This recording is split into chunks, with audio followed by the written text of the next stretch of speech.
Around 70% of people live together before marriage, and they come across with the excuses of why they're doing it, and it's not okay. Couples think by moving in together, they're making a commitment to their future, but actually it's more like putting a toe in the water when you're trying to swim.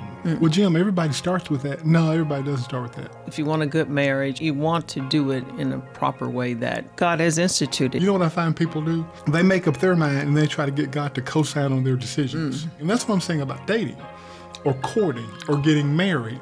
It's not having your mind already made up and then looking for signs for God to co-sign on your decision. It's more about asking God, what decision should I be making?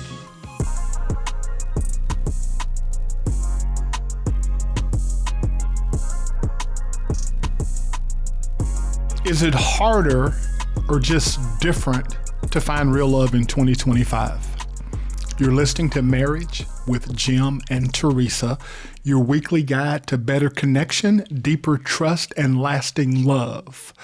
Wherever you are in your relationship, single, dating, engaged, married, happily or unhappily, you've come to the right place. I'm your host, Jim. And this is my co-host, my wife of the last 40 years, the mother of our 4 children, Teresa, the therapist. Hey, Jim. Hey, Teresa. So today we are discussing love in 2025. What changed and what still works. We're going to do a little question and answer. So question number 1, Jim. When we got married in 1985, we actually met through your cousin and my friend. That's how most people met back then, whether it was in a friend, school, etc. Online dating wasn't a thing. I don't think it was a thing at all. So do you know what percentage of couples meet online now?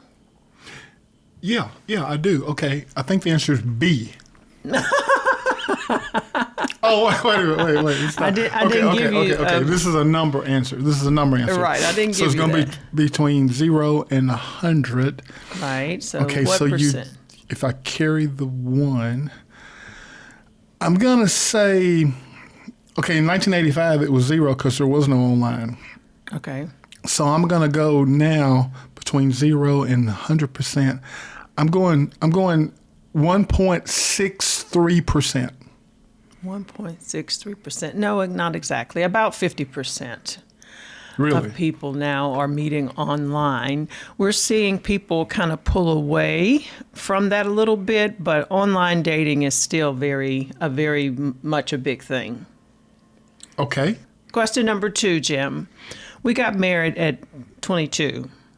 Well, I was 23 because I'm 6 months older than you. We don't need to try to keep saying that. But anyway, do you know the average age for marriage now? Okay. Yes, I do. Okay. What is C. it? Once again, I didn't give you an A, B, or C, or D. Okay. All right. So, this is another, I'm not good at math, but this is another number question. Okay. So I was 22. You were 6 months older. You were 23. That was in 1985. There's a lot of numbers. So what's the average age people are getting married at now? I do know that it's older because even when we got married, we were a little bit younger, not than the generation prior to that, but for our generation. So I'm going to say the average age people are getting married at now is probably somewhere around 52, 53. No, not exactly. Oh, it's not? Okay. No. Okay, what's the real answer to that, Teresa? The average age for a woman is 29, and for a man is 31. Okay. So we got married at 22 and 23, and now it's what? 29 and 31? 29 for a woman and 31 for a man. I wonder if that means the average 29-year-old woman is marrying a 31-year-old man. But anyway, we'll just move on. Okay. So question number 3. Okay. In 1985, the divorce rate was about 50%. Can you guess what it is now? Yes, I can. Okay. What is it? Okay. So actually, Teresa. Okay. Most of our audience might think the divorce rate's increasing, but I actually know for a fact that it's decreasing. Oh. So it's no longer 50%. It's more like 47, 46%. Okay. Well, it's actually 43%. So slightly lower. So it's even decreased since I gave you the answer. Yeah, slightly lower. Yeah, but people are getting married less now. Many couples may never marry. So the fact that the divorce rate is decreasing is in part because fewer people are getting married, so it's not like apples to apples. It's not like the same number of people get married 50 years later that got married 50. Okay, I understand. Yeah. Hey, Teresa, let's switch this up. I'm going to ask you the question this time. Okay. In 1985, when we got married, we didn't have words like emotional intelligence or mental health. I'm not even sure I got those words now, and therapy wasn't real widely discussed. That's still kind of taboo. But let me get to the question. Can you guess how this shift has affected relationships? So now we use words like emotional intelligence. You're a therapist. You used to be a mental health therapist, actually. Mm-hmm. So how has this shift? Now people, I think going to therapy is more widely accepted now. Still not among people of color, people of our color. I don't even want to say that anymore. I think it is getting there. That used to be maybe the statistics or something, but it's more available, more widely available. And people are going to therapy, and it doesn't. I mean, many races are. Hey, many cultures. Maybe I should say cultures. But anyway, many people are going to therapy. So you said, how does it affect the relationship? Well, I think it can be a positive. So if you can work out some of your issues, then you can make a unit much better. So, the other thing about the change in therapy, and I think I invented this change actually, is the shift to online therapy. No, I don't think you did that. Well, I invented it for us. Okay, maybe, for us. So you had actual physical offices, and at the time we were moving a lot. Yes. And every time we would move from Mississippi to Illinois, from Illinois to Indiana, mm-hmm. every time we would move, you would have to literally shut your office down and start again afresh in a new city. Yeah. And so I said, this is when I invented online therapy. I said, why don't you take your practice online? That way, every time we move, you don't have to start all over. You know what you said? Let's do it. No, you said that was stupid. No, I don't remember saying that. You said it was a horrible idea. No, I don't think I remember saying that. You said it was a horrible idea, and then you went on and on about how you know what? This is the point of the. I did say that the face-to-face, person-to-person, closeness is important, but I thought that the online was actually okay because it gave people opportunity who were working, busy, whatever, to be able to sit in their own home. This is what I said. And do therapy. These were all the things I said. Oh, you know what? It's not important who invented online therapy, me or you. Okay. That's not what we're talking about. The point is that people are more likely to go to therapy now, and it's more accessible now. Mm-hmm. Okay, so let's move on to the next. Do we have another question? Question number 5. Oh, wow. In 1985, do you think we could have lived together before getting married? I already know the answer to that question, but you go. Well, no, that wasn't a thing. Sure, we could have. We're grown. We were grown, but we just knew that wasn't going to work. We knew that it wasn't acceptable in the family at that time, in our culture. That's not why we didn't live together, Teresa. I knew that God would not be pleased with us living together. I wasn't concerned about your family and our friends. I'm not sure I had friends. Well, that is absolutely the underlining thing. It would not be, God had said that we didn't need to do that before. As a matter of fact, he said we shouldn't even have sex before marriage. But you didn't listen to that. Well, I made a mistake. That's a whole nother story. Thank God for his grace. That's a whole nother. I tried to get you. Okay, you get enough subject. I'm not getting off subject? Yeah. Okay, all right. So what's the question? Oh, in 1985, why are we even asking this question? Did people live together? I think the point we're making is it's more acceptable now than it was then. Absolutely. People are living together more so, and they are living as married couples, but yet not married. And it does cause some problems. Okay, so here's another question for you. Okay. Answer's going to be B. Today, what % of couples actually live together? I'm going to use the technical term, cohabitate. Okay. Before getting married. What percentage today actually Oh my goodness! I really hate this percentage because it's very high. What's the answer? Around 70% of people live together before marriage, and they come across with the excuses of why they're doing it, and it's just not. It's not okay. The whole idea behind practice before you play, that might work in sports. Mm-hmm. But in real life, the whole idea that you would live together before you actually get married, their statistics actually show that works the opposite way. Does that make sense? It does. Let me ask you this. From a therapist perspective, let's look at some key clinical findings.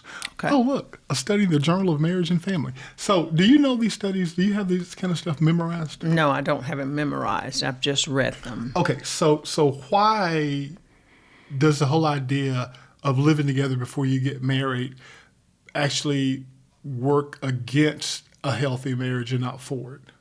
Well, sometimes it's like, okay, you don't deal with the main issues that you might be experiencing. For instance, you might say, well, I don't have to put up with this for long, or I don't, having this conflict is not a big deal because I can just leave. Okay, so by you starting out like that when you're not married, that mindset and that thinking kind of bleeds over into your actual marriage. Is what you're saying. That's what I heard you say. Well, yeah, I guess you could say that. And speaking of practice before you play, actually, you know how people say practice makes perfect? Mm-hmm. Actually, that's not true. Practice doesn't make perfect. Perfect practice makes perfect. So if you're going to practice being married, there's no way to really practice being married. Do you think there is? No.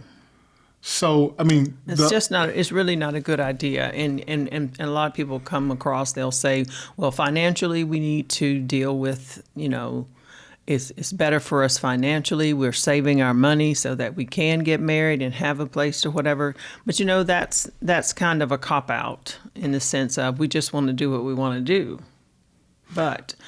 I get it. I get what they're saying, but if you want the real long term, I guess if you want a good marriage, or if you want marriage to last and deal with things in marriage, you want to do it in a proper way that God has instituted. He instituted marriage. It's not something that we came up with. Okay, so.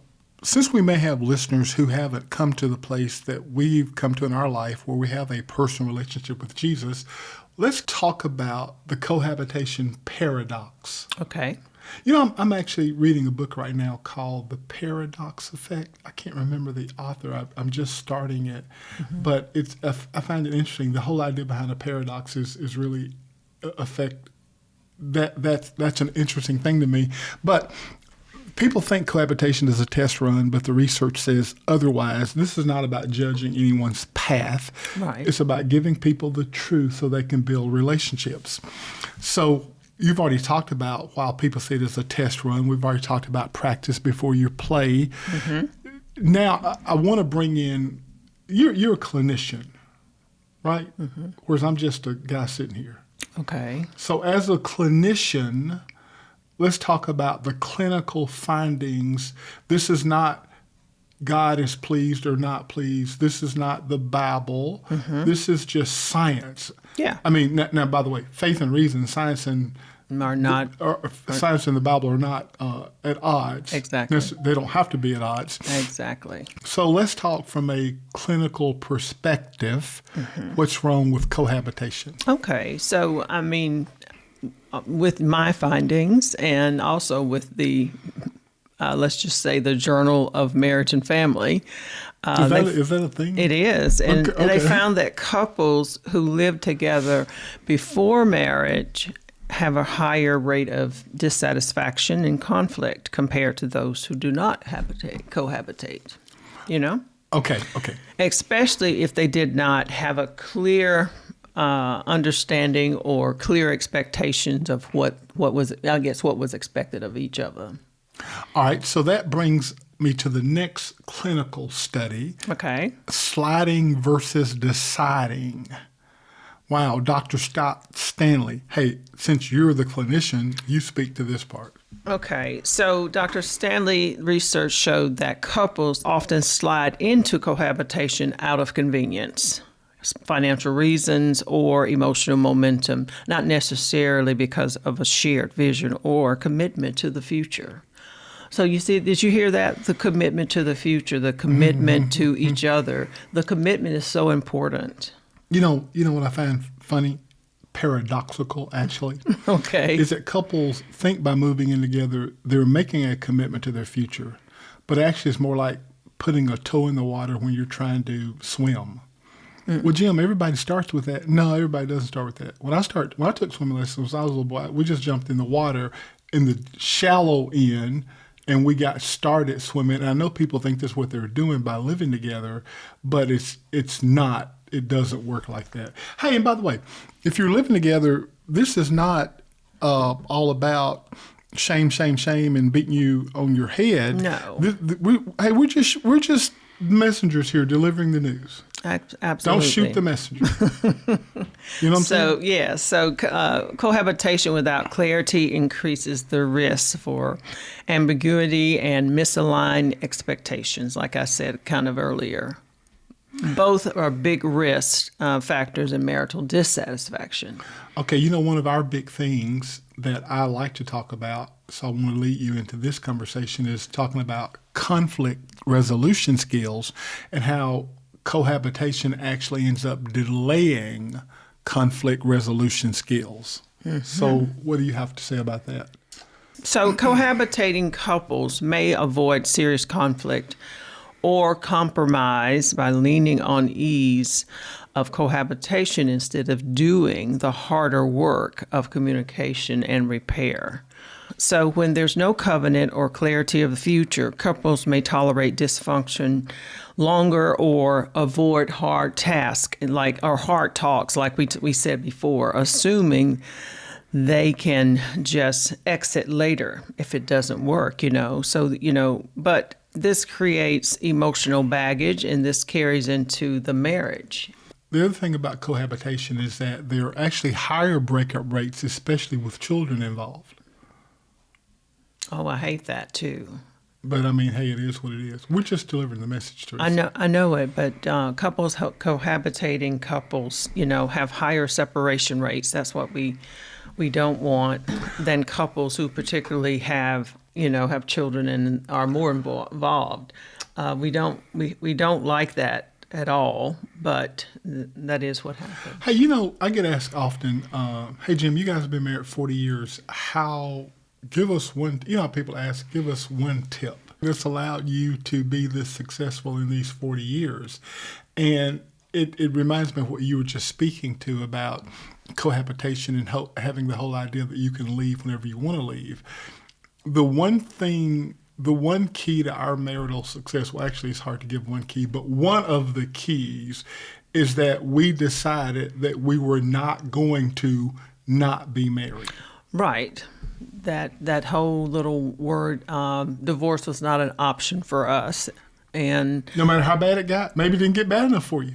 Well, it wasn't an option. That's kind of how we went into it. It was a commitment. It was like, whatever comes, we're going to work on it and deal with it. So that was almost like a kind of a stable place for me, a safe place. Got you. And we're talking about cohabitation and kind of how it does the opposite of what you think it may be doing in terms of better preparing you for marriage. And one of the big differences is that cohabitating couples basically come in here like, this is a trial run. We're going to see how this works. And then you add in kids. Keep going. Then you add in kids, which are confounders. I remember when I first heard that word. Barbara Davis Center in Denver. You remember this? I think so. Anyway, so kids are confounders, adding issues to an already interesting situation. But it's the opposite of the commitment. So cohabitating, the paradox is, cohabitating is actually the opposite of committing. People think it's the first step toward committing. Yeah. But it's actually the opposite. It's more of a trial run. Absolutely. And the children, going back to them, when they're raised in this environment, they're more likely to experience instability, leading to higher risk and anxiety, academic problems, and relationship difficulties in life later life. Okay, let's talk about this, Teresa. Okay. So we talk about you being the clinician, and I think you said I was just a guy. That's what you said. Well, it doesn't matter who said it. One of us said it. So you said you're the. Let's kind of bridge the clinical and the faith. Okay. Okay. So people think that our faith is about a bunch of rules and about a bunch of don'ts. But you know what I used to tell our kids when we were growing up about rules and God's rules? Okay, yeah, tell me. When God says, I do remember. When but go God ahead. says, "Thou shalt not," or "don't," what He's saying is, "Don't hurt yourself." Right. Does that make sense? Yes. So the rules, the guidelines, the parameters, the guardrails are for our benefit. Yes. So when God says, "Thou shalt not," He's saying, "Don't hurt yourself." When God says, "Okay, go ahead," He's saying, "Help yourself." That's kind of, this is on my mind because we just came out of a parenting conference. Right. So when we bridge the faith and clinical, the whole idea is not about, these things are not enemies, if that makes sense. What do you want to add about that? So God designed for marriage isn't just about the tradition. It's for protection, just like you said. Don't hurt yourself. It's protecting us. What research is now catching up with is that the emotional safety, the clarity of commitment, and the covenant love provides the strongest foundation for intimacy and a thriving families. So I love that study.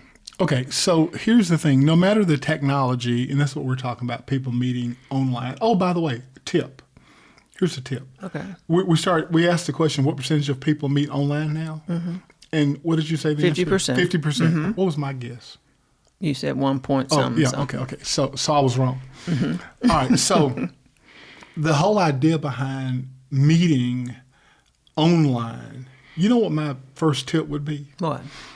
Even though you meet online, I would encourage you to get offline and in person as quickly as possible.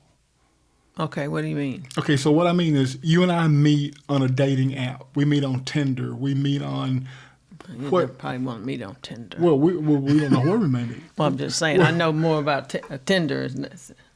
Okay. So we meet online. Okay. The idea would be as quickly as possible in a safe, protected space for you and I to meet in person. Yes. So do you have advice? How long should we engage in an online conversation before we get in person? That's a good question. I really don't have any, statistics about that or anything. But it shouldn't be, okay. I would think you would want to, maybe after meeting a month or so, that you would want to meet in person. The point is there needs to be a very defined, you don't want to continue a virtual, not in-person relationship for months and months and months and months. No. Why? Because people can pretend better online. Yes. Now, people tend to pretend anyway. That's one of my pet peeves about dating, by the way. Or we don't like to talk about dating. We like to talk about courting because it's more of an intentional. We did a whole Marriage in Motion episode in the car about that. We did. But the whole idea is that people are not intentional. Well, let me tell you an intentional story. Okay. So when I first met you, I've been praying for a wife, right? Okay. So it was obvious to me that God said, this is who you're going to marry. So when I first met you, the Lord spoke to my heart and said, this is the wife I have for you. But you know what I did, Teresa? Yeah, I know what you did. Yeah, exactly. I continued on like an investigative interview approach to make sure I didn't misunderstand God. You know what I find people do? They make up their mind and they try to get God to co-sign on their decisions.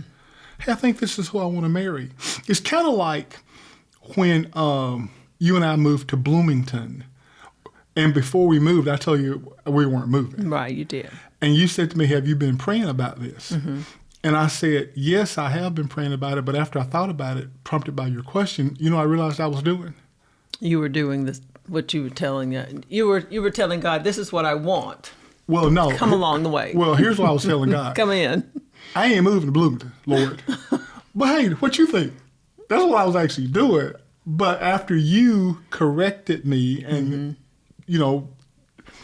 allowed me to see the mistakes I was making, then I started praying differently. Hey, Lord, I don't know what I should do. What do you think? And that's what I'm saying about dating or courting or getting married. It's not having your mind already made up and then looking for signs for God to co-sign on your decision.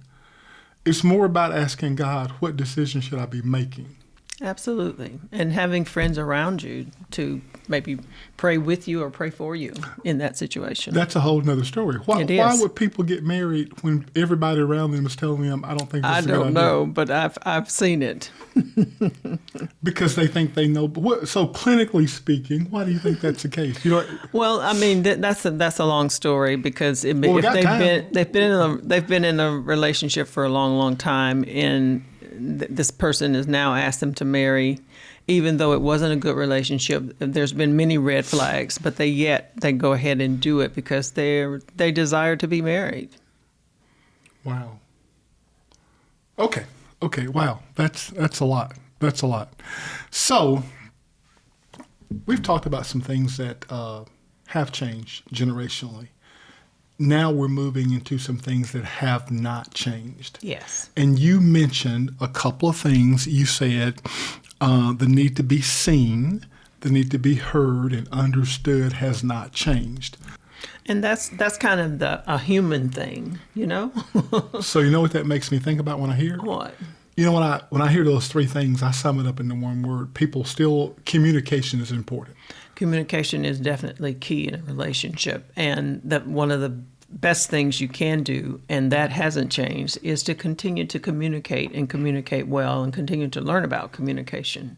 So let's talk about that. Let's talk about that in a little bit greater detail. You remember when we were growing up, Saturday morning Westerns were a big thing. And part of what the enemy would attempt to do when the people were holed up in the fort, the first thing they would do?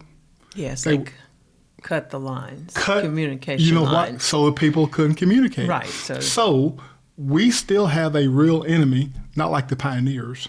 And I don't want to get into if the people were actually enemies, because you could argue that the people who came there and set up the forts were real enemies. But that's for another time. But that's for another time. That's for another time. So we actually have a real enemy now, Satan, who works to cut our communication lines as couples, as married couples, as people working toward becoming married couples. Absolutely. And communicating is difficult because men and women are so different. Right, and it's an effort. It's an intentional effort to communicate. And like you say, if you're elevated and you feel like, okay, we don't need to continue this, you can always come back and revisit it. But find a good place or a good time, have the right tone, like in our book. And be in the right place. Let's say we call it turf or whatever. But that is most important, is to continue, and that hasn't changed. That will always be, because that's a part of our relational, I'll say, creative part. Okay, so let's go a little bit deeper. If you happen to be one of the 2 or 3 people on earth who don't have copies of our book, we'll link to it in the show notes. Book, Marriage, What to Do Before and After You Say I Do. We have a whole chapter about communication, and we talk about you want to make sure it's the right time, you want to make sure you use the right tone, you want to make sure you're on the right turf, is in the right place.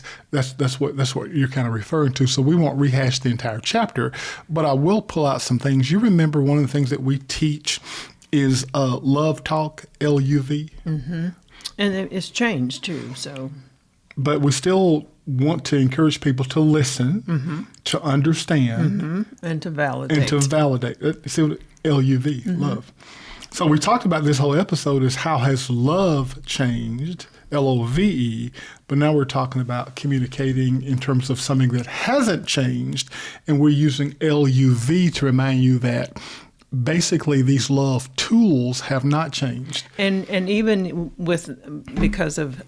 even though I guess technology is there, it can be used, because you are going to date or court And like I say, we say court because try to make that distinction that we have courting is More on intentional. purpose. Yes, more intentional. It's on Yeah. purpose, intentional, yes. So that hasn't changed. You meet a person, whether it's through networking or friends or however you meet them. So that hasn't changed. So we've talked about and spent quite a bit of time on the things that have changed from 1985 when we got married to today. Mm-hmm. Let's talk about some timeless principles because God's word doesn't change. Right. So let's talk about some things. What can people in our audience today, this generation, take from the benefit of our experience, your clinical training, to put in place things that haven't changed? I'm going to boil it down to one word I want us to talk about. The ability to be effective communicators has not changed. Correct. And we're going to split it up between my ability to communicate to you and my ability to self-reflect and understand what it is that I want and need so I can more effectively communicate it. Does that make sense? It does. It does. Absolutely. So what are some things that you teach in terms of here are communication skills and tips and techniques that I want you, my clients, to take away? Mm-hmm. So the first thing I talk to my clients or teach them is I want them to understand the importance of each other for one. Okay, and when I say that is that you have to want to communicate, right? You have to care enough about a person to say, I want to hear your point of view. I want you to hear my point of view, and we want to come to the best for our relationship. So that's one of the first thing is to really respect and care and love each other enough to want to communicate and to hear each other. Okay. So that's one of the first things. And then after that, then it's about, let me hear how you're communicating. So we start to talk, and then I want them to maybe summarize. Okay, what did you hear him say, or what did you hear her say? So when you're in the counseling center, you actually say to them, okay, I want to see you guys kind of act like I'm not here. I want to see you guys communicate about, do you give them a topic? No, not necessarily a topic. I just say I've observed. Sometimes I have observed how maybe you don't allow him to complete his thought, before you jump in. So you really haven't heard him. So I want to hear you guys. So I'll say, well, tell me this. Then they maybe start. It could be a subject, yes. It could be something that we've talked about or whatever. So tell me more about this. Did you hear what he said? Did you hear what she said? So tell me your thoughts about it, because they're looking at communications from their experiences, right? And what they've learned over the years growing from children to the present time. All of that is being filtered for them to understand from someone else. So that's what help them see how they are communicating, and then we can improve on that. Okay. So communicating is something that hasn't changed. I think those are great tips for communicating skills. Hey, can we spend just a second, because you talked about here are effective ways that you teach people to be great communicators. Can we talk, and you touched on it a little bit, can we talk just a second about things that are representative or indicative of poor communication, like don't do this, or when you see people do this? Those are things. Well, yeah, some of the things, people will say, you always do this, or you never do that. Those are words that we don't want to use, because that's probably not true. We don't want to use always and never. Right. And then being accusatory, you do this and you do that. Those accusatory type things shuts people down. It puts a defense up, and that's what we don't want. We want a person to be comfortable to be able to say what they need to say to another person. And it's a way you say something to another person so you don't shut them out or shut them down. So one of the things we talk about in our book is when you're communicating, don't compare, so don't talk about, John did this, or my cousin did that, or my mother, or my father did that, right? Don't compare. Right. We talk about don't criticize, right. And that's kind of what I heard you say. You don't want to start a sentence with you. Right. Because that puts me on the defensive. So don't use the words always and never. I heard you say that. I Those are did. things not to do. Yes. Anything else we're missing in terms of things that you don't want to do? We talked about, obviously, tone is important. Right. Because when you approach me with a raised voice, I'm basically not listening.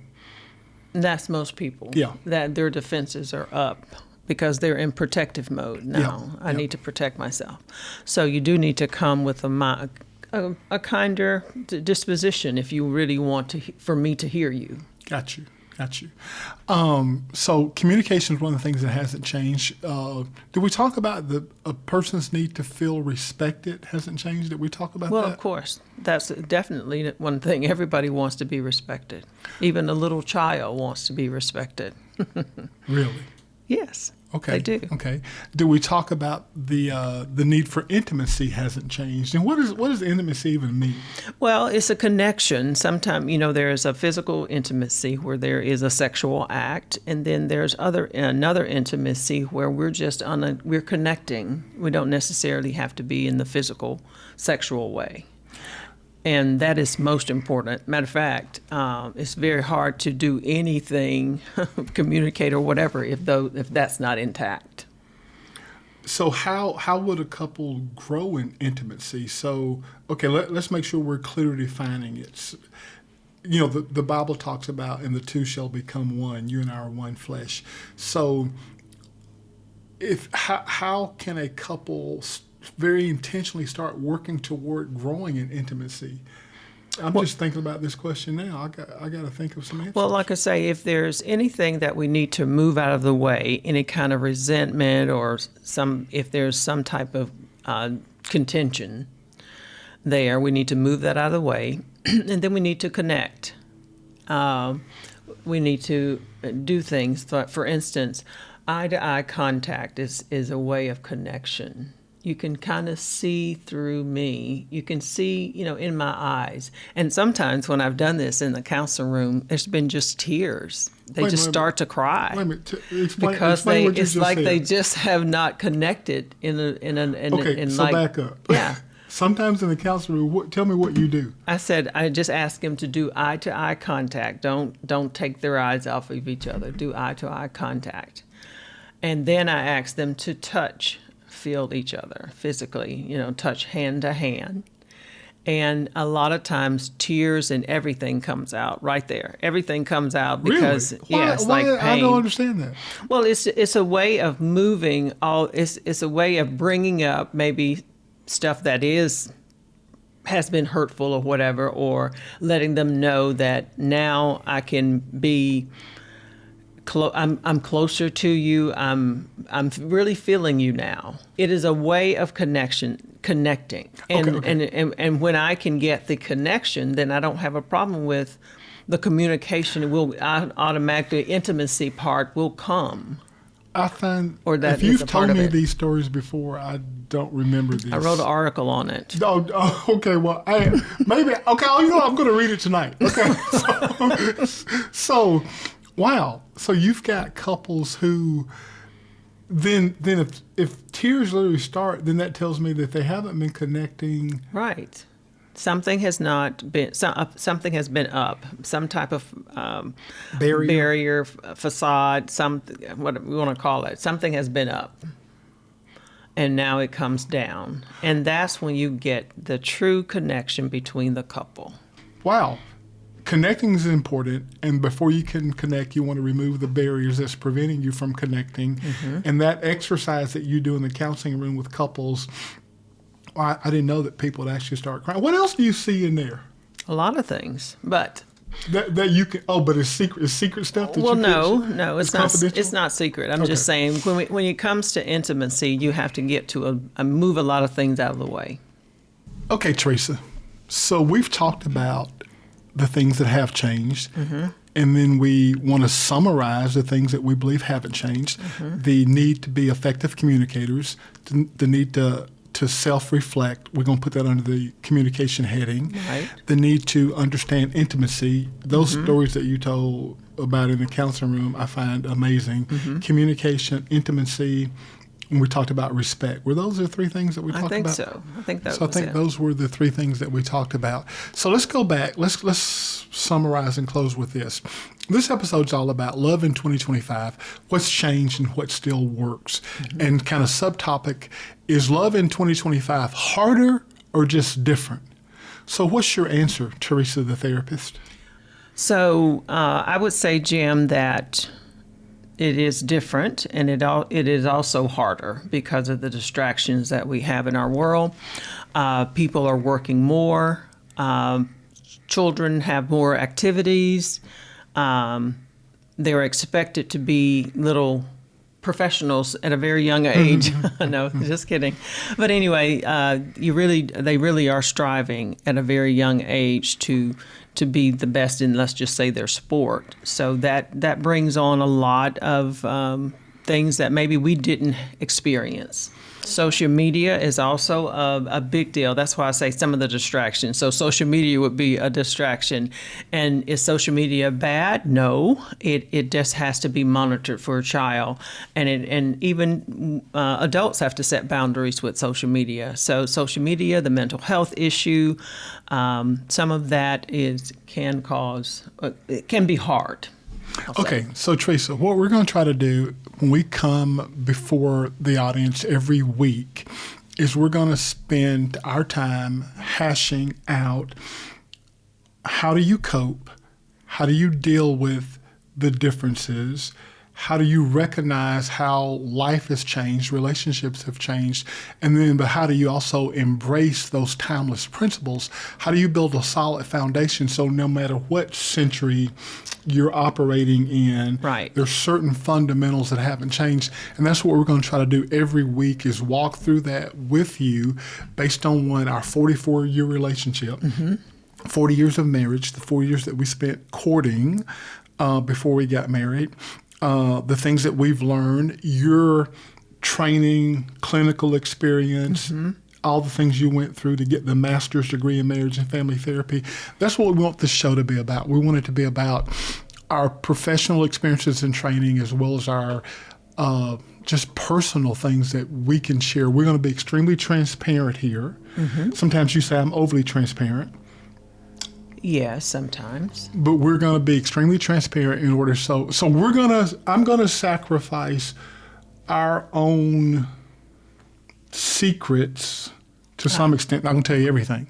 But a lot of stuff. So you guys can be better husbands, fathers,